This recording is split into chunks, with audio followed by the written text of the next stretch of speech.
منداڵان بە ئاهەنگ و گۆرانی هەستی خۆشحاڵی خۆیان دەردەبڕی بۆ کردنەوەی بینای خوێندنگەیەک لە گەڕەکەکەیان.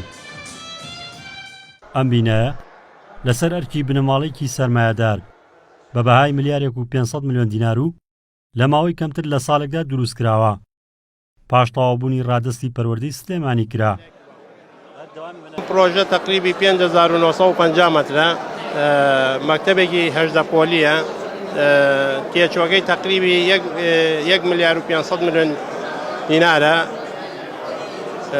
ئەم گەڕەکە گەڕێکێکی فەقیرنشینە، هیچ پرۆژێکی بۆ نەکراوە. پێمان خۆش بوو لەم گەڕەکە جێدەستمان دیار بێت.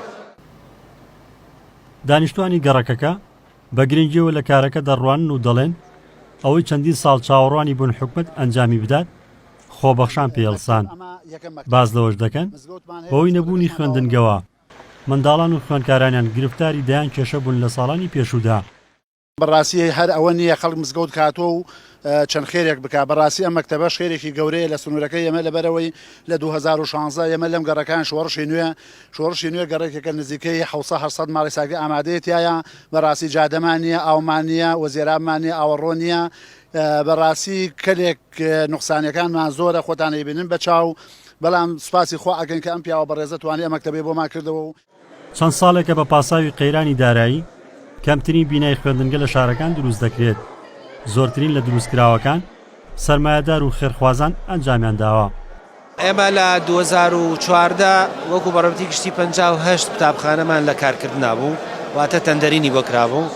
هەندێکی نسبەی ئینجازی دەست پێکرابوو، دەست پێ نەکرابوو. هەندێکی لە 90 وەشتی تەواو کرد. بەداخەوە 2015 بۆ هۆیەوەی کە موچە ببێتە هەمی سەرەکی حکومەتی هەرێم بۆ موچە خۆران، بۆی دام دەستگاکانمان شەلل نەبێ، بۆی قوتابخانەکان دەوامیان بەردەوام کەن و ئایندی مناڵانمان نەفەوتێ.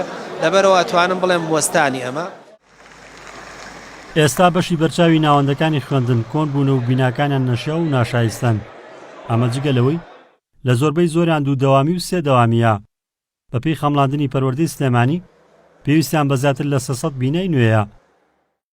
ڕزگار جەبار کێنێن سلێمانی.